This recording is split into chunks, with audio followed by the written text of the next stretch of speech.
허리를 굽혀 다른 이들을 도와줄 때 나 자신도 일어설 수밖에 없습니다. 누군가에게 도움을 줄 수 있을 때 사실 타인이 아닌 나 자신을 돕고 있다는 생각이 들기도 하죠. 여기 세상에 선함을 믿는 한 사람이 있습니다. 될 수 있으면 누구에게도 상처 주지 않고 타인에게 온기를 전하는 사람이 되고 싶다고 글을 통해 고백합니다. 무해한 존재로 타인과의 만남을 꿈꾸는 김민섭 작가와 함께합니다.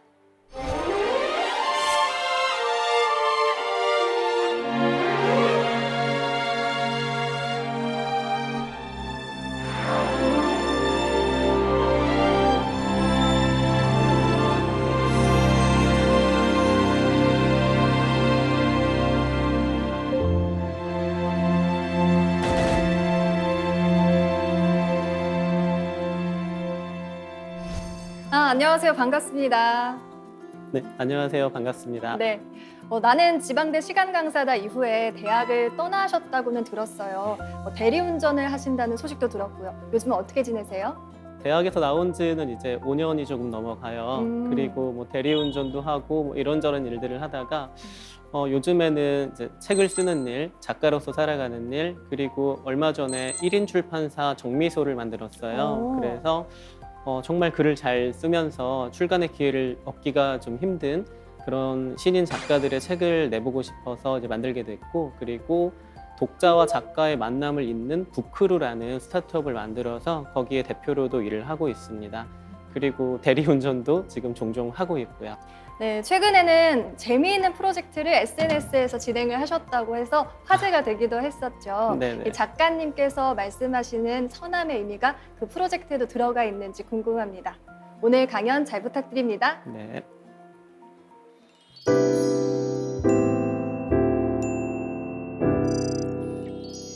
네, 제가 오늘 드리고 싶은 말씀은 연결에 대한 겁니다. 자신의 몸과 마음을 다해 어떤 일을 해 나가다 보면 어느 순간에 반드시 스스로에게 질문하게 되는 거죠. 나는 내가 하는 이 일로 타인과 어떻게 연결될 수 있을까? 그리고 이 사회와 어떻게 연결될 수 있을까? 그리고 결국은 내가 하는 일로 이 사회의 공공선에 어떻게 기여할 수 있을까? 그러한 질문을 하게 되죠. 그러는 동안 저는 우리가 연결되기 위해서 어떻게 하면 좋겠다, 어떠한 연결고리가 있겠다 하는 것들을 생각했고, 오늘 제가 경험한 것들을 토대로 두 가지 이야기를 들려드리려고 합니다.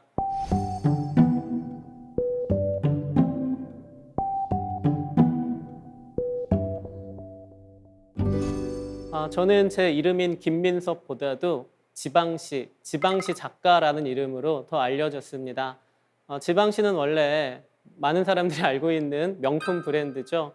혹시 지방시 알고 계시나요? 그럼요, 알고 있죠. 그렇죠. 네네. 그런데 저를 아는 사람들에게 지방시는 그 브랜드보다도 오히려 이제 저였어요. 왜냐하면 제가 쓴 첫 번째 책의 제목이 나는 지방대 시간 강사다였습니다. 그런데 이걸 세 글자로 줄여서 지방시 이렇게 불러주시더라고요. 그런데 저는 이 줄임말이 무척 좋았던 게 여기 단어가 세 가지가 있습니다. 나, 지방대, 시간 강사.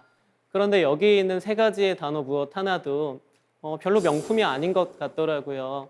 나도 잘 살고 있는지 잘 모르겠고, 또 지방에다가 대학이 이제 단어가 붙으면 대단히 주변적인 공간으로 규정을 하게 됩니다. 또 시간 강사도 처우가 열악한 직종 중에 하나잖아요. 그런데 이 세 가지의 단어가 어울려서 지방시라는 명품, 그 줄임말이 된다라는 게 오히려 이 처지를 더 잘 드러내주지 않나 그런 생각을 했습니다. 저는 대학에 있는 동안 어떤 행동 하나를 잊고 살았습니다. 어떤 것이었느냐면 질문하는 삶이었어요. 학생들에게는 질문을 많이 했죠. 이거에 대해 어떻게 생각하세요? 이것에 대해 말씀해 보세요. 이렇게. 그런데 그러한 질문을 스스로에게 해본 일은 별로 없었습니다. 대신 타인에게 질문을 많이 했고, 또 그리고 내 주변보다는 먼 곳에서 벌어지는 부조리함에 대한 분노와 고민을 많이 했던 것 같습니다. 저를 비롯해서 평범한 많은 사람들은 그러한 질문을 스스로 만들어내기가 아주 어렵습니다. 대신 어떤 힘든 일을 겪었을 때, 부당한 일을 겪었을 때 그런 질문을 하게 되죠. 나 괜찮은 건가? 나 지금 제대로 살고 있는 건가? 이제 그런 질문이 찾아오게 되고 스스로를 규정하고 싶어집니다. 저는 결혼을 준비하면서 처음으로 그런 질문을 좀 하게 됐는데요. 혹시 누군가에게 프로포즈를 하거나 받아본 경험이 있으시지요? 아직은 없습니다. 아직 없으세요? 네. 죄송합니다. 네. 그러나 누구나 꿈꾸는 또 그런 시간들이 있을 겁니다. 저는 아내에게 2가지의 프로포즈를 하고 결혼을 했는데요. 뭐 제가 멋지게 했다고 자랑하려는 건 아닙니다. 첫 번째 뭐였냐면, 당신도 알겠지만 나는 대학에서 시간 강사로 일을 하고 있어. 나는 방학 중엔 월급도 나오지 않고 또 아직 학자금 대출도 많이 밀려 있어. 그래서 내가 당신에게 줄 수 있는 생활비는 한 달에 80만 원 정도가 전부야. 어쩌면 이것도 주기 어려울지 모르지만 이건 어떻게든 벌어볼게. 괜찮을까? 이렇게 물었는데요. 이제 아내가 그 얘기를 듣고 네가 돈을 못 버는 건 짐작하고 있었지만 정말 못 버는구나. 그래서 2번째는 뭐니? 하고 물어서 2번째는 우리가 혼인신고를 좀 안 하면 좋겠는데 괜찮을까? 하는 거였어요. 어떻게 둘 다 괜찮으신가요? 근데 저는 네네. 아내분이 이제 들으시고 좀 속상하셨을 것 같다, 좀 마음이 맞아요. 아프셨을 것 같다 이런 생각이 더 들었어요. 그래서 이유를 물어보더라고요. 이유가 뭐니? 그래서 대학에서는 시간 강사들에게 건강보험을 보장하지 않아. 지금은 각각 아버지의 피부양자로 우리가 등록되어 있는데 혼인신고를 하면 그때부터는 독립된 세대가 되고 우리가 따로 내야 돼. 그런데 직장 가입이 안 되니까 지역 가입을 해야 하고 한 달에 10만 원 이상 내야 하더라고. 아내가 그 얘기를 듣더니 그럼 혼인신고 하지 말자 이렇게 얘기를 하더라고요. 그래서 혼인신고를 하지 않고 이제 결혼을 준비를 하게 됐는데 둘 다 별로 기분이 좋지는 않았어요. 그런데 제가 다른 분들하고 이제 같은 일을 하는 분들하고 밥을 먹다가 저 이번에 혼인신고도 못하게 됐다 이렇게 얘기를 했더니 다들 웃으면서 그러더라고요. 민서봐, 우리도 못했어. 너만 못한 거 아니야. 건강보험 때문에 못하고 있지. 저뿐만 아니라 같이 공부하는 비슷한 공부를 하는 사람들은 대개 혼인신고를 못했더라고요. 이유는 다 같았어요. 건강보험을 보장받을 수 없기 때문에 그것을 유예시키는 거죠. 그런데 그때 처음으로 어떤 물음표 같은 게 생긴 겁니다. 이 사람들은 괜찮은 건가? 왜 자기 결혼도 증명하지 못하고 살아가는 건가? 이 대학이라는 곳은 괜찮은 건가? 왜 이 사람들을 이렇게 두는 건가? 무엇보다도 나는 괜찮은 건가? 이제 그 물음표, 나는 괜찮은 건가라는 물음표에 답을 할 수가 없었고 그 물음표가 점점 커집니다. 이제 그러다가 결혼을 하고 아이가 태어나게 됐는데 출생신고를 해야 하잖아요. 근데 혼인신고를 하지 않고 하는 건 이상할 테니까 아내의 남편이 되고 그리고 아이의 아버지가 되어야겠구나 생각하고 아이가 태어난 날 밖으로 나옵니다. 제가 그때 나이가 31살이었어요. 평생 해온 일이 문학을 공부하는 일밖에 없었고 어떤 일을 할 수 있을까 하고 돌아다니다가 구인 공고를 하나 보게 됩니다. 거기에 뭐라고 써 있었냐면 4대 보험 보장, 그리고 한 달에 50만 원 이상 보장, 월수금 아침과 주말 아침 하루만 나오면 됨. 마치 저를 위해 준비된 일 같았어요. 제가 월수금 아침에 대학 강의가 없었거든요. 그래서 거기로 들어갑니다. 거기가 어디였느냐면 였습니다. 물류상하차를 할 사람을 구하고 있더라고요. 제가 들어갔더니 점장님이 이런 일 안 해보셨을 것 같은데 3개월만 일을 해주실 수 있겠느냐. 그래서 제가 전 3개월보다 좀 더 오랫동안 일을 하고 싶습니다. 이렇게 말씀드렸더니 되게 기뻐하시면서 합격이라고 내일 아침부터 나오라고 하시더라고요. 그래서 아이가 태어난 다음날 아침부터 저는 물류상하차 하는 일을 하게 됩니다. 근데 나간 첫날부터 점장님이 왜 그렇게 기뻐하셨는지를 금방 알게 됐어요. 그만큼 좀 힘든 일이더라고요. 월수금 아침마다 큰 탑차가 들어옵니다. 거기에 그 도시가 이틀 동안 소비할 햄버거 재료들이 들어있죠. 그것들을 다 검수하고 하차시키고 또 건조대실로 들어서 옮기고 유통기한별로 분류하고 정리하고 그날 사용할 물건들을 또 내려오고 뭐 폐기할 것들을 폐기하고 그럴 사람이 필요했던 건데 이 일이 좀 힘든 일이어서 대학생들이 한 일주일만 일하면 연락이 안 된다고 하더라고요. 결과적으로 말씀드리면 저는 1년 4개월 동안 그 일을 무척 성실히 해주게 되는데 그건 제가 성실한 사람이어서 그랬던 건 아니에요. 다만 그렇게 했을 때에서 우리 가족의 건강보험을 보장을 해줬습니다. 그러는 동안에도 하나의 질문이 찾아오게 됩니다. 어느 계기가 있었는데요. 아이의 돌이 됐을 때에서 저에게 5만 원의 축의금을 넣어줬더라고요. 그래서 제가 점장님을 찾아갑니다. 점장님, 덕분에 우리 가족이 건강보험도 보장받고 너무 잘 지내고 있어요. 그런데 저한테 이렇게 잘해주실 필요는 없어요. 이 축의금은 돌려드릴게요. 이렇게 말씀드렸더니 웃으면서 그러시더라고요. 민섭님, 건강보험 해드리는 건 저희가 법을 지키는 것 뿐이고요. 그리고 이 축의금을 드린 건 내규에 있기 때문에 드린 거예요. 그냥 여기 일하는 대학생들이 결혼해도 드리는 거니까 받아가시면 돼요. 이렇게 얘기를 하더라고요. 그 순간 좀 많이 부끄러웠습니다. 대학에는 그러한 내규가 없었거든요. 그러니까 정규직을 위한 상조에는 잘 마련되어 있지만 비정규직, 특히 시간 강사를 위한 어떤 상조에는 마련되어 있는 게 없어요. 그래서 온전한 공적인 축하나 위로를 받을 수가 없는 삶을 살았는데 처음으로 그러한 공적인 축하를 받은 거예요. 그 순간 하나의 질문이 다시 생깁니다. 어째서 지식을 만드는 대학이라는 공간이 햄버거를 만드는 공간보다도 사람을 더 사람답게 대하지 않는 건가? 여기에도 답을 할 수가 없었습니다. 그때 이상한 글을 한 편 쓰게 됩니다. 제목은 나는 지방대 시간 강사다 였습니다. 아마 저는 그때 내가 누구인지 꼭 답을 하고 싶었던 것 같습니다. 내가 이 대학에서 노동자로 잘 살아가고 있는지, 이 사회에서 사회인으로 잘 살아가고 있는지, 무엇보다도 김민섭이라는 한 개인으로서 행복하게 잘 살아가고 있는지 답을 할 수가 없었거든요. 그리고 이 글을 어떻게 할까 하다가 그냥 제 노트북에만 두기는 좀 아쉬워서 제가 놀러 가던 인터넷 게시판이 있어요. 한 50명쯤 읽겠지 하고 거기에 올렸는데 집에 가기 전에 봤더니 이 글을 5만 명 가까이 읽었더라고요. 그러니까 사람들이 댓글도 달고 추천도 하니까 조금 더 많은 사람들이 볼 수 있는 게시판으로 이동이 됐고 정말 많은 반응들이 있었어요. 그중에 기억나는 반응 두 가지가 있습니다. 첫 번째는 뭐였느냐면 나는 너랑 동갑인 시간 강사야.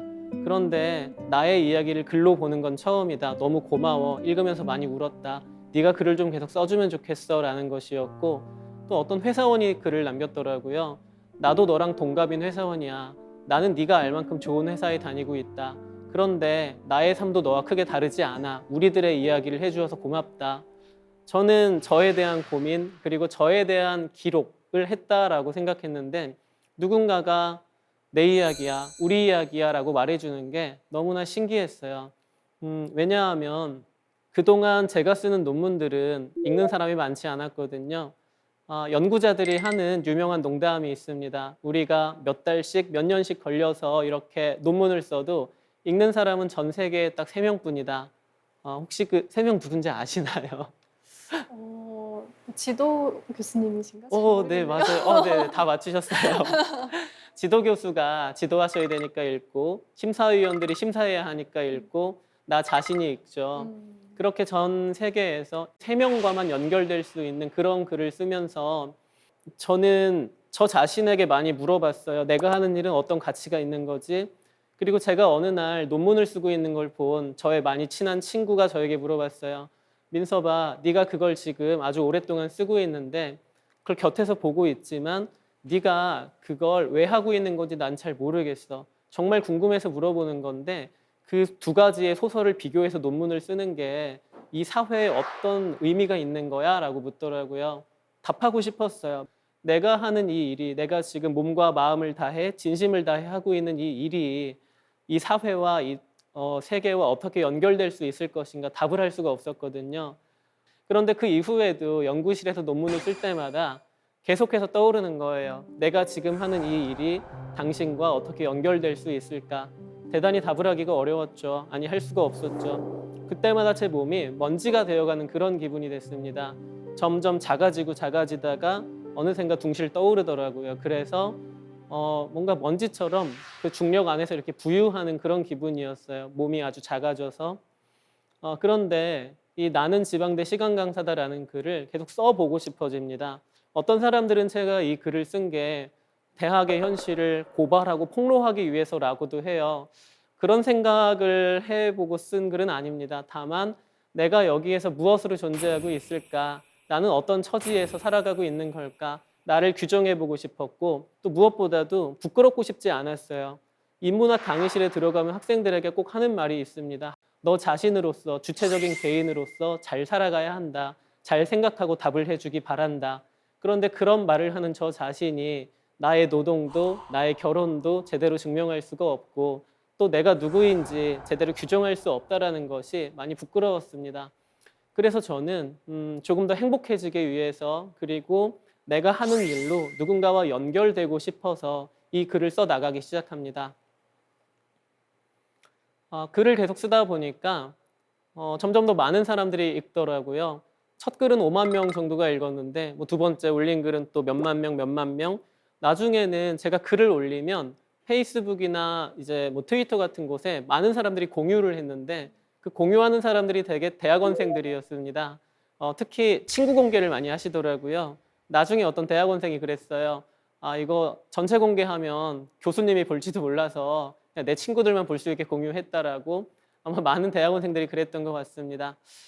그러다가 출판사에서 출간 제안이 옵니다. 이 책을 내고 싶다. 이것을 책으로 만들고 싶다라고. 하지만 어떤 확신이 있었습니다. 내가 이 글을 쓰게 되면, 그러니까 책으로 내게 되면 나는 반드시 대학에서 나오게 될 것이고 대한민국의 어떤 대학에서도 공부하기 어렵게 될 것이다. 내가 이 책을 쓰고 나서도 이걸 누가 쓴지 알게 되고 나서도 내가 계속 거기에서 버텨낼 수 있을까? 저는 아니라고 생각했습니다. 그래서 출판사에 답장을 보내요. 책을 내겠다라는 답장이었습니다. 왜 그랬느냐면 저는 그때까지 대학이라는 곳이 이 세계의 전부라고 생각했어요. 실제로 저에게는 대학이 곧 세계였습니다. 하지만 대학 바깥에서 처음으로 노동을 하고 사회적 관계를 맺고 하는 동안 그렇지 않구나. 강의실과 연구실은 대학 바깥에도 있고 내가 마음먹기에 따라 누구든지 나의 지도교수가 될 수 있겠구나라는 것을 32살이 되어서야 겨우 처음으로 생각을 하게 됩니다. 대학에서 나오면서 도 같이 그만둡니다. 2장의 서류를 주시더라고요. 한 장의 서류는 제가 퇴직금을 받을 수 있다는 서류였고 다른 한 장의 서류는 우리 가족의 건강보험을 앞으로 1년 동안 보장해 주겠다는 서류였어요. 저는 또 저한테 왜 이렇게 잘해 주시죠? 이런 심정이 됐는데 다 법에 있는 거라고 하시더라고요. 그래서 제가 10년 넘게 일을 했던 대학과 1년 4개월을 일했던 중에 마지막까지 저를 조금 더 노동자로서 보장해 주었던 곳, 사람으로서 대해줬던 곳은 쪽이었어요. 근데 이건 뭐 그만큼 좋은 곳입니다라는 말은 아니에요. 또 그저 최저 기준의 법을 지킨 것뿐이죠. 그래서 이 이야기는 대학이라는 곳, 우리가 믿고 있는 곳들의 노동 환경들이 우리가 생각하는 것만큼 합리적이고 건강하진 않을 수도 있겠구나 이렇게 생각해 주시면 더 좋을 것 같습니다. 그렇게 대학에서 나오고 나니까 무척 막막하고 외롭더라고요. 아이는 이제 돌이 지나서 걸어 다니는데 어떻게 하지? 저에게 진지하게 물어봅니다. 김민섭이란 사람은 무엇을 했을 때 가장 행복하고 어울릴까? 남들보다 조금 잘할 수 있는 게 뭘까? 하나의 단어가 떠올랐습니다. 글쓰기였어요. 그래서 아내에게 얘기해요.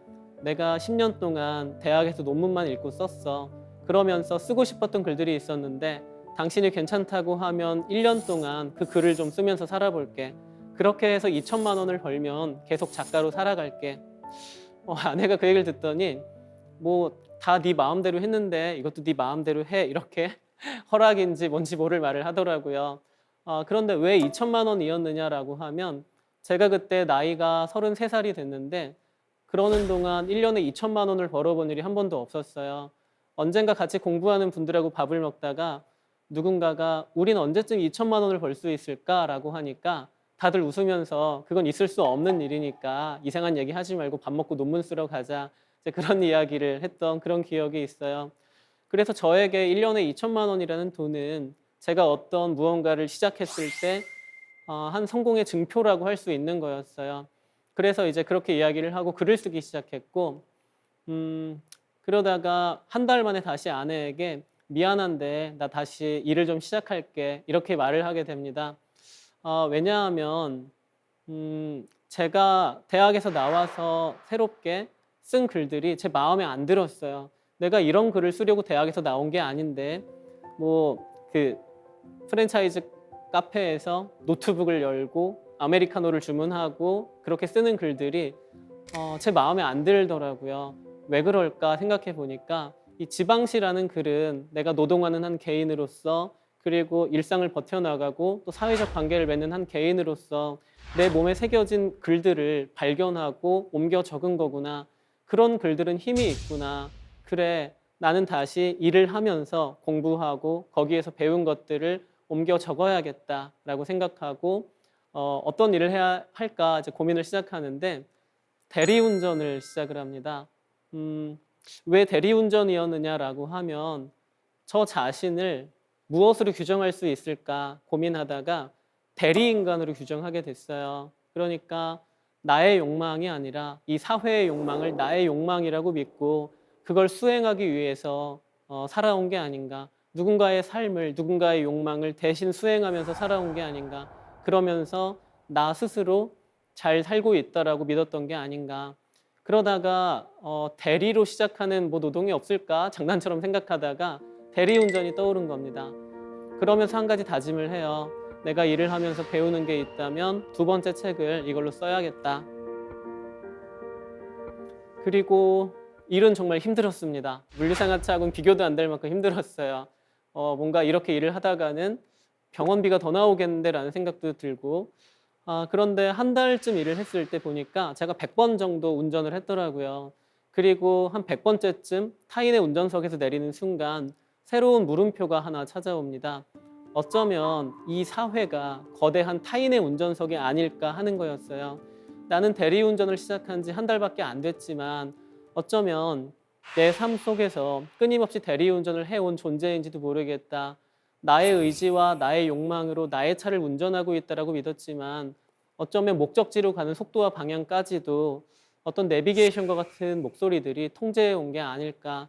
그리고 이 목적지는 누가 설정한 걸까? 내가 나로서 이 목적지를 찾은 게 맞는 걸까? 그런 질문을 저 스스로에게 하다가 또 어쩌면 우리는 대리 사회를 살아가고 있는 게 아닐까. 내가 끊임없이 타인에게 나의 대리인간이 되기를, 이 사회의 충실한 대리인간이 되기를 계속해서 강요하고 있는 게 아닐까. 우리 모두가 한 사람의 대리인간으로서 서로를 대리하고 사회의 욕망을 대리하면서 대리사회 안에서 살아가고 있는 게 아닐까. 이제 그런 생각을 하게 됩니다. 이런 생각을 하게 된 이유는 대리운전을 하면서 손님들과 제가 가장 많이 나눴던 말이 있어요. 저는 이걸 책에서 3단 화법이라고 정리를 해두었는데 바로 네, 맞습니다. 대단하십니다 라는 말이에요. 제가 가장 많이 해야 했던 세 가지 말입니다. 손님이 저에게 말을 걸면 일단 대답을 잘 해야 되죠. 네, 네 하고 그건 내가 당신을 경청하고 있습니다 라는 표현인 것이죠. 그리고 맞습니다. 제가 계속해서 그에게 동의하고 있다라는 제스처를 보내야 합니다. 나는 당신의 말에 순응할 거야. 그리고 당신에게 질문하지 않을 거야 라는 제스처, 그런 표현인 것이죠. 그리고 여기에서 잘 끝나지 않습니다. 대단하십니다라는 칭찬이 필요한 사람들이 아주 많이 있습니다. 아드님이 명문대에 입학하시다니 정말 축하드립니다. 대단하시네요. 차가 튜닝을 많이 했다더니 정말 소리가 좋네요. 대단하네요. 뭐 이런 식으로. 그런데 처음엔 이게 무척 싫었어요. 네, 맞습니다. 정말 멋지시네요. 이런 말을 반복하는 동안 제가 가질 수 없었던 게 하나 있었어요. 뭐냐 하면 바로 물음표예요. 내가 이 상황에 대한 어떤 나의 사유, 생각, 이러한 것들을 가질 수가 없게 되는 것이고 그냥 이 말만 기계적으로 반복하면 좋은 일도 생깁니다. 뭐냐면 손님이 팁을 줄 확률이 무척 높아지는 거예요. 기분이 좋아지시면 이거 얼마 안 되지만 갈 때 차비라도 하세요 하고 얼마 줄 확률이 높아지죠. 그런데 이 말을 반복하는 동안 제가 이 말을 시작한 지가 아주 오래됐다라는 걸 알게 됐습니다. 대학에서도 아주 많이 했던 말이에요. 교수님들에게, 뭐 선배들에게, 또 내가 대학이 아니더라도 내가 어려운, 내가 의리되었던 모든 자리에서 제가 아주 많이 했던 말이더라고요.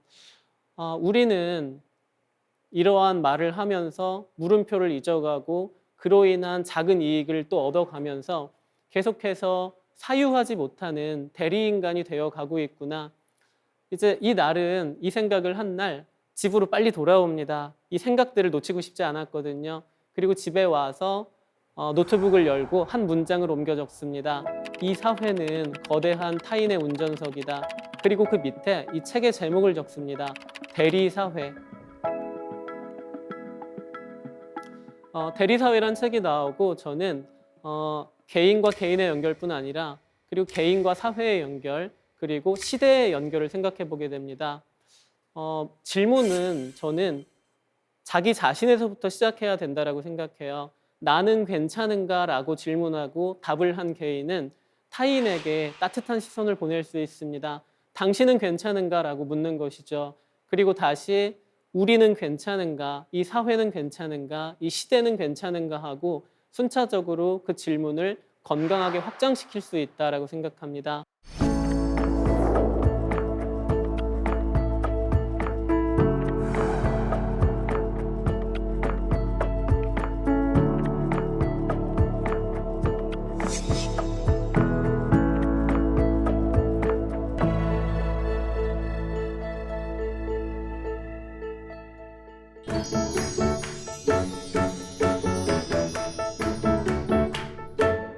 저는 2017년에 문득 생각해 보니까 제가 외국으로 여행을 가본 일이 한 번도 없었더라고요. 대학 연구실을 오래 비울 수가 없었고 또 여행이란 걸 갈 만한 돈이 없다고 생각했어요. 그래서 정말 35가지 여행을 거의 가지 않았는데 문득 억울하더라고요. 나는 뭐 한다고 외국 한 번 안 가봤지? 싶어서 그래서 아내에게 얘기합니다. 내가 해외여행을 한 번도 못 가봤는데 이러저러해서 못 가봤어. 당신이 괜찮다고 하면 나 혼자서 여행을 좀 다녀오고 싶어. 그랬더니 아내가 이유를 듣고 너무 불쌍한 인생이다. 한 2박 3일 정도 평일에 여행을 다녀오면 좋겠다라고 해서 이제 혼자서 여행을 가기로 하고 항공권을 검색을 해봐요. 어디로 갈까 고민하다가 제일 가까운 곳으로 가야지 하고 일본 후쿠오카 왕복 항공권을 구매하게 됩니다. 전 사실 그 가격이 몇십만 원 할 줄 알았는데 10만 원밖에 안 하더라고요. 정말 깜짝 놀랐어요. 그리고 그걸 구매를 하고 여행 갈 날을 설레는 마음으로 기다리고 있는데 출국을 2주 정도 앞두고 아이가 좀 몸이 아파서 병원에 갔더니 의사 선생님이 그러시더라고요. 별거는 아닌데 입원하고 수술을 하루 해야 되고 그 수술 날짜를 제 출국일 하루 전후로 잡아주셨어요. 다른 날로 해달라니까 안 된대요. 옆에서 아내가 저한테 그냥 공항으로 가라 많이 기대하고 있지 않냐 이렇게 얘기는 했는데 왠지 공항으로 갔다가 2박 3일 다녀와서 10년 넘게 마음이 불편할 것 같아서 이제 병원으로 가겠다 얘기를 하고 여행사에 전화를 해요. 전화해서 개인 사정으로 못 가게 됐으니 환불을 좀 해주세요 부탁을 드리니까 이게 환불이 된다. 그런데 13,000원이 환불될 거다 얘기를 하더라고요. 아니 내가 10만 원을 주고 샀는데 13,000원이 환불되는 건 환불이 안 된다는 얘기 같은 거잖아요. 그래서 좀 고민하다가 차라리 이걸 누구한테 그냥 주면 그 사람도 나도 13,000원보단 더 행복하겠지 이런 생각을 하고 혹시 이게 양도가 됩니까 하고 물어요. 그랬더니 양도가 된다면서 3가지의 조건을 가진 사람을 직접 찾아와야 된다라고 하더라고요. 먼저 대한민국 남자여야 된대요. 여자는 안 됩니다. 그리고 그 남자의 이름이 김민섭이어야 한다고 하더라고요. 그리고 그 김민섭 씨의 여권에 있는 영어 이름이 스펠링과 띄어쓰기까지 모두 일치해야 한다. 그러지 않으면 안 된다. 뭔가 이유가 있더라고요. 들어보니까. 그래서 잠깐 또 고민을 하는데 제가 섭이 영어 이름이 SEOP를 쓰거든요. 그런데 SEOB를 쓰는 섭들도 있고 SOP, SUB 등등 많은 섭들이 있어요.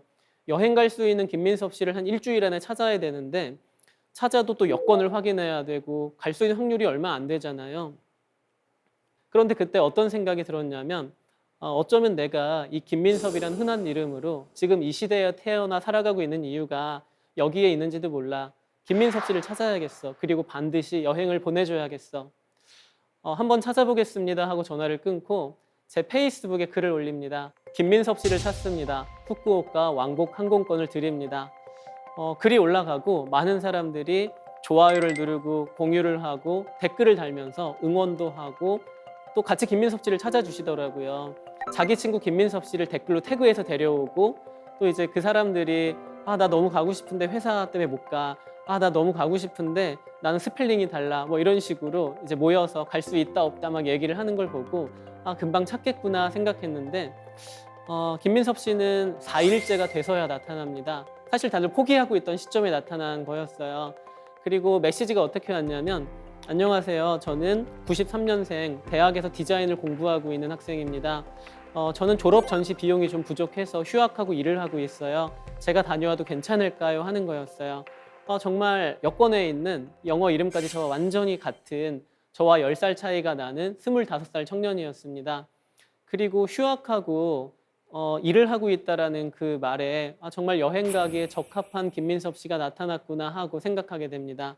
그래서 양도 절차를 밟고 있는데 메시지가 한 통 또 왔어요. 그래서 어떡하지 하는데 다행히 김민섭 씨가 아니었어요. 누구였느냐면 고등학교 선생님이었는데 안녕하세요. 김민섭 씨 찾기 프로젝트를 잘 보고 있습니다. 어쩌면 여행 갈 김민섭 씨가 없을 수도 있겠지만 다른 이유 때문에 그런 게 아닐까 싶어 걱정이 되어 메시지를 드려요. 괜찮으시다면 제가 숙박비를 후원해 드리고 싶은데요. 2박 3일이라고 하시니까 30만 원 정도를 후원해 드릴게요. 저는 고등학교에서 아이들을 가르치고 있는데 저희 학교 학생들은 집이 어려운 학생들이 많아서 제가 비행기 표를 줘도 여행을 못 갈 거예요. 그래서 어딘가에 있을 김민섭 씨도 그럴지 몰라서 제가 조금이라도 보태드리고 싶습니다. 결례가 되었다면 죄송해요. 이런 메시지였습니다. 대단히 다정하고 정중한 그런 메시지였고 저는 이게 어쩌면 대단히 높은 수준의 공감 능력이 아닐까 생각했어요. 저는 그저 이름이 같은 사람, 그래 나랑 이름이 같은 사람이면 나랑 닮았을 거야. 이 사람들을 도와줘야지. 대단히 낮은 수준의 공감에서 시작한 거였거든요. 근데 이 선생님께서는 아직 나타나지도 않은 자신이 본 적도 없는 김민섭 씨에게서 자신이 사랑하는 사람들, 자신이 가르치는 학생들의 얼굴을 떠올린 거죠. 대단히 높은 수준의 공감 능력일 겁니다. 그래서 두 분을 연결을 해드렸고 김민섭 씨를 찾았습니다라는 글을 올립니다. 그리고 많은 사람들이 와 이게 되는 거였네. 아 정말 찾았어요. 아 정말 따뜻하다, 훈훈하다 등등 댓글을 막 다는 가운데 또 어떤 분이 특별한 댓글을 답니다. 저에게 후쿠오카 그린 패스권이 2장이 있어요. 이게 있으면 후쿠오카에서 공짜로 버스를 하루 종일 탈 수 있는데 유효 기간이 한 달 남았으니까 제가 쓸 수 없으니까 보내드릴게요 하고 그걸 등기로 보내주셨더라고요. 이제 김민섭 씨는 항공권에 더해서 숙박비와 교통비를 후원받고 여행을 떠날 수 있게 되었고 또 계속 댓글이 달립니다. 저는 와이파이 렌탈업체 대표인데 김민섭 씨가 우리 업체의 와이파이를 쓰길 바라요 하고 그 와이파이 기계를 보내주시면서 통신비를 후원해 주시기도 하고 또 어떤 분은 제가 후쿠오카 타워에 다녀왔는데 그 아름다웠던 야경을 김민섭 씨도 보면 좋겠어요. 제 주머니에 입장권이 한 장 남아있으니 보내드릴게요 하고 입장권을 보내주신 분도 계셨고 그리고 그렇게 시간이 지나다가 출국이 5일 앞으로 다가옵니다. 그리고 그때 어느 회사에서 저에게 전화가 와요. 저희 회사에서도 이 동화 같은 이야기를 잘 봤습니다. 그런데 괜찮으시다면 김민섭 씨의 여행을 우리 회사에서 좀 후원해드리고 싶습니다. 라고 하시더라고요. 모두가 알만한 그런 큰 회사였어요. 저는 무척 설렜죠. 대기업에서 후원을 하면 어떻게 후원하는 거지? 좀 나도 같이 보내주지 않을까? 이런 좀 검은 마음을 가지고 있었는데 그 회사 담당자가 그러시더라고요.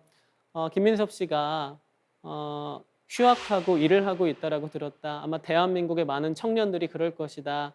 김민섭 씨가 여행을 잘 다녀오는 것도 중요하지만 다녀와서도 미래를 상상할 수 있으면 좋겠다.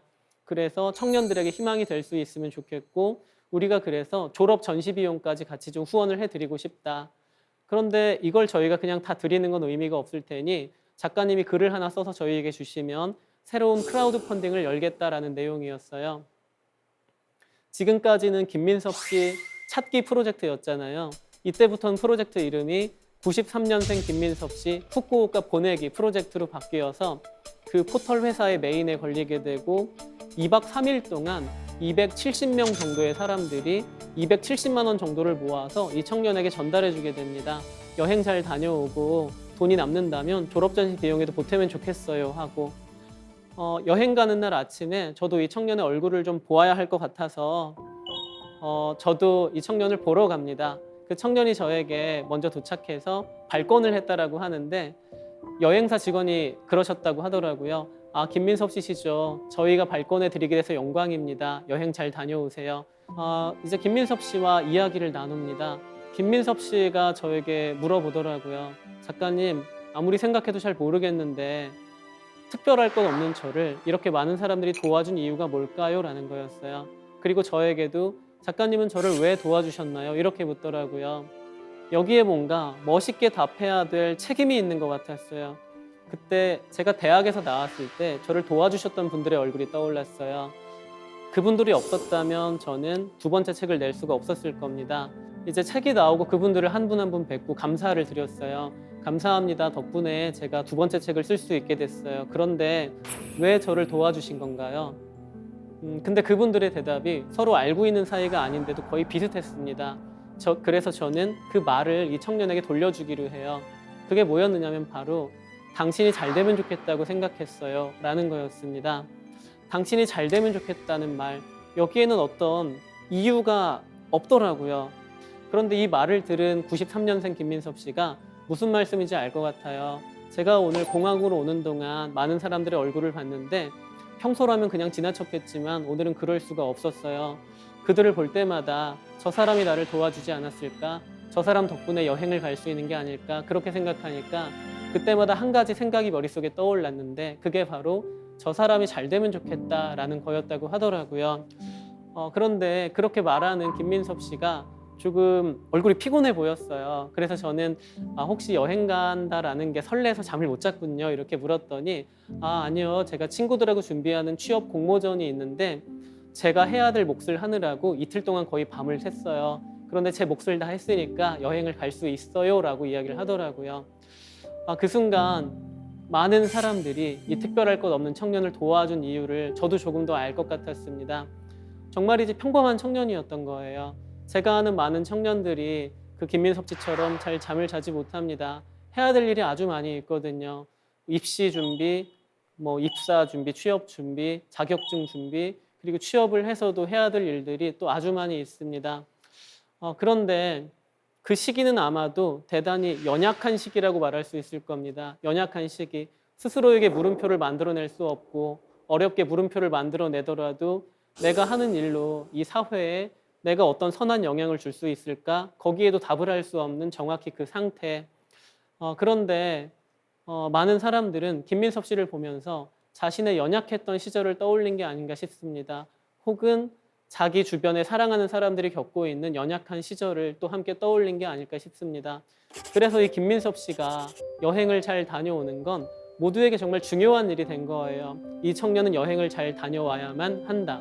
그러면 우리 모두 잘 되고 김민섭 씨를 닮은 청년들도 잘 되고 무엇보다도 나도 잘 될 수 있겠지. 이 청년을 여행을 잘 보내주자라고 많은 사람들이 함께 힘을 모으게 된 게 아닐까 그렇게 생각합니다.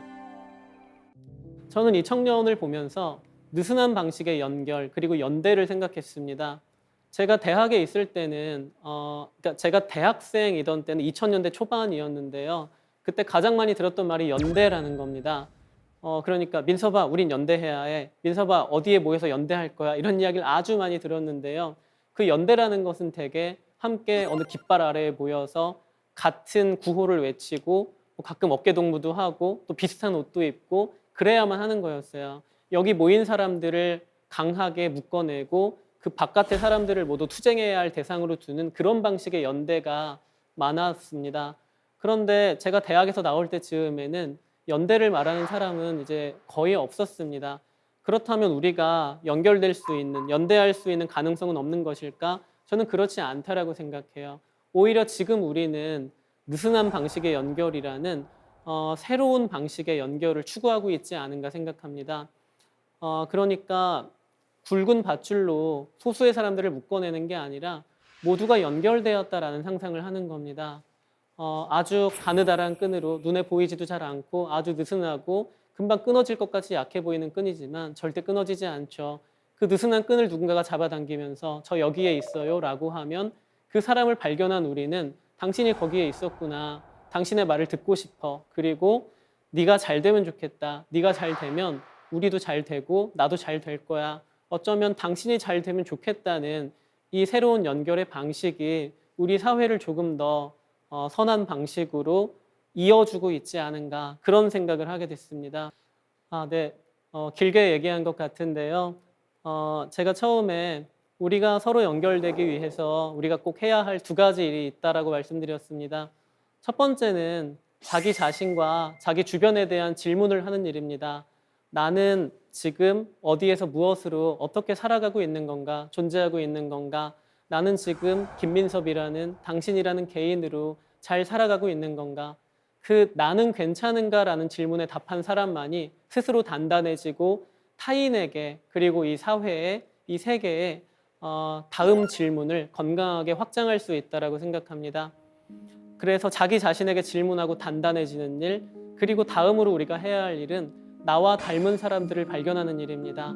아파트 브랜드가 같은, 소득 수준이 같은 그런 사람들을 찾으려 애쓰는 것이 아니라 나와 결이 같은, 나와 지향이 비슷한 그런 사람들을 찾아내고 그들이 잘 되기를, 그들의 잘됨으로 인해 나와 우리 사회가 모두 잘 되기를 바라는 그런 선한 마음들이 결국 우리 사회를 구원하지 않을까 그렇게 믿습니다. 네, 오늘 이야기를 들어주신 데 감사드리고요. 제가 들어주신 분들께 마지막으로 꼭 드리는 말씀이 있습니다. 너무 감사드리고 당신이 잘 되면 좋겠습니다. 감사합니다.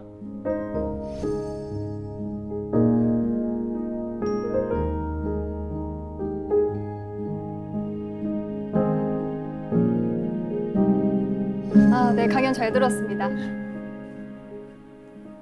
네, 그 김민섭 찾기 프로젝트 있잖아요. 그래서 김민섭 씨를 만나셨는데 저는 그분 근황이 좀 궁금해요. 어떻게 지내시나요? 다들 많이 궁금해 하시더라고요. 저는 사실 걱정을 좀 했어요. 이제 저의 20대를 돌아보면 어리고 치기 어리고 이제 그랬던 게 기억이 나서 그런데 그때 나에게 그런 관심이 쏟아지면 내가 어떻게 됐을지 생각해 보면 좀 이렇게 뭔가 삐뚤어졌을 것 같기도 하더라고요. 그런데 이 청년은 오히려 저보다도 어른스럽게 개인을 잘 지켜나가더라고요. 그 이후에 뭐 이런저런 제안들이 왔어요. 무엇을 같이 해보고 싶다라든지 뭐 이 작가와 함께 책을 써보면 어떠냐라든지 이런 제안들이 왔는데 그냥 다시 평범한 학생으로 돌아가서 이제 대학에서 이제 졸업을 무사히 했고 그리고 졸업할 때 혼자 멋진 옷을 입고 있길래 혼자 옷이 다르네요 했더니 최우수 졸업생이 돼서 총장님께 상을 받았더라고요. 와, 그래서 멋지네요. 네, 와 정말 멋지다 축하해요 얘기하니까 제가 잘 되기를 바라는 사람이 너무 많아서 잘 되지 않을 수가 없었다. 그래서 누군가의 잘됨을 바라는 일은 그를 끝끝내 잘 되게 만드는 게 아닌가. 그리고 한 1년쯤 지나서 정말로 잘 취업을 했다라고 연락이 왔어요. 제가 원하는 곳에 가서 마음이 맞는 사람들과 하루하루 성장하며 잘 지내고 있어요라고 연락이 와서 너무 기뻤고 와, 잘 됐네요. 네, 그리고 이번 책이 나오면서 뒷표지를 보면 93년생 김민섭 씨의 추천사가 있어요. 네, 뿌듯하시겠어요. 네, 그 청년이 이제 잘 사회의 일원이 돼서 제가 책이 나올 때 추천사를 써주는 사람이 되었다라는 게 너무 기쁩니다. 아까 작가님 말씀하셨던 느슨한 연결. 네네. 요즘 같은 세대에는 정말 이런 느슨한 연결이 좀 필요한 게 아닐까 이런 생각이 들었어요. 어떻게 생각하세요? 지금의 젊은 세대들은 특히 더 그런 자신들의 느슨한 연결이 가진 힘을 잘 알고 있는 것 같아요. 개인이나 기업을 잘 되게 만들어야겠다고 생각할 때 행동하잖아요. 행동하는데 그 방식이 뭐 예를 들면 자신들이 연결되었을 때 가진 힘을 너무나 잘 알고 있다는 거죠. 누군가가 글을 써서 올리면 그것을 공유하고 해시태그를 달고 뭐 개인의 팔로워는 몇십 명, 몇백 명밖에 안 된다고 하지만 그 몇백 명, 몇십 명이 모여서 계속해서 이 일을 확산시켜 나가는 거잖아요. 그게 가진 힘을 너무 잘 알고 있는 것 같아요. 그래서 우리들은 어쩌면 이전보다 더 만날 수 없게 되었지만 만날 수 없게 된 데 대한 또 새로운 연결의 방식을 스스로 찾아나가고 있는 게 아닌가. 그리고 끊임없이 우리는 이 사회에 선한 영향을 미치는 사람뿐만 아니라 또 자기 자신이 그런 존재가 되고자 애써가고 있는 것 같아요. 예를 들면 선한 영향력이라는 건 좀 부담스러운 단어예요. 그래서 저는 그것보다는 이 세계에 많은 사람들이 무해한 존재가 되기 위해 애쓰고 있는 게 아닌가. 적어도 타인에게 나쁜 영향을 미치지 말아야지. 적어도 이 동네에서 나는 나쁜 영향을 미치는 사람이 되지 않아야지. 그리고 이 지구에 조금은 더 좋은 영향을 주는 사람이 되어야지. 이렇게 생각하는 것 같아요. 예를 들면 분리수거를 열심히 한다라든지 내가 채식을 지향한다라든지 그리고 뭐 일회용 컵을 뭐 안 쓴다든지 등등 그 작은 행위 하나하나가 무해한 존재가 되고자 하는 우리 사회 개인들의 노력이 아닌가. 그러한 느슨한 방식의 연결들이 또 다시 한번 우리를 구해줄 수 있지 않을까. 이제 뭐 그렇게 생각하고 있어요. 네. 작가님, 제가 갑자기 궁금한 게 있는데요. 네네. 이 느슨한 연대를 하는 활동을 현재 하고 계신 게 있으신가요? 아, 글쎄 뭐 특별히 그렇게 생각하고 한다기보단 지금 열심히 하고 있는 일이 제가 대학원생 때 열심히 했던 헌혈이에요. 전 사실 그 대학원생 때 공부하면서 저 자신의 몸이 계속 작아지고 있다라고 그렇게 말씀드렸었잖아요. 근데 어느 날 그 헌혈을 우연히 하게 됐는데 그날 제 몸에서 나온 피를 보면서 갑자기 막 눈물이 나는 거예요. 왜 그랬느냐면 저는 제가 쓴 논문이 사람들에게 읽힐 거라는 자신이 없었어요. 그러니까 나는 타인과 연결될 수 없는 몸을 가지고 있어라고 생각했는데 제 몸에서 나온 피를 보는 순간 아, 내 몸에도 사회적인 게 있었구나. 내 몸에도 사회와 연결될 수 있는 무언가가 있었구나 하고 그때 정말 아주 오랜만에 저를 사회적인 사람으로 감각하게 된 거예요.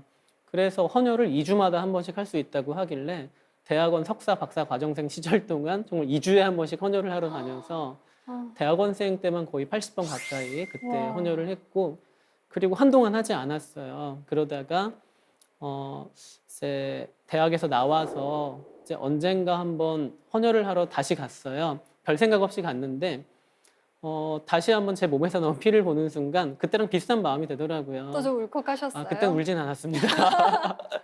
내가 지금 작가로서 글을 쓰고 있는데 내가 쓰는 글들이 지금 저 피만큼 누군가에게 필요할까 생각해 보니까 그렇진 않겠더라고요. 그래서 아마도 그런 글을 쓰는 건 아주 어려울 테니까 계속 헌혈을 해야지 생각하고 헌혈을 하고 있고 그리고 신간이 나오고 얼마 동안은 헌혈하고 그 제 책 제목을 해시태그로 달고 올려주시는 분들한테 책 서명본을 보내드린다고 하고 보내드렸거든요.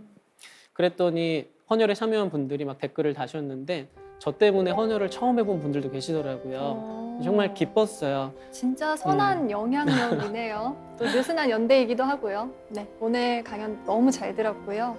이 느슨한 연대가 곳곳에서 만들어졌으면 좋겠다 이런 생각이 듭니다. 감사합니다. 네, 감사합니다.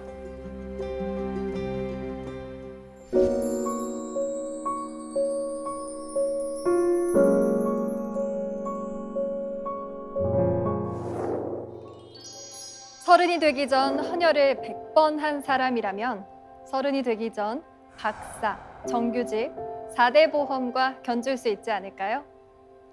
오늘은 라떼는 말이야 대신에 상처받지 않고 상처 주지 않고 서로에게 다가갈 수 있는 방법을 생각해보는 건 어떨까요? 사색의 공동체 스미다.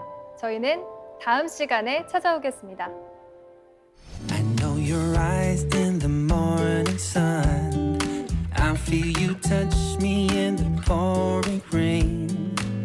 In the moment that you wander far from me, I wanna feel you in my arms again.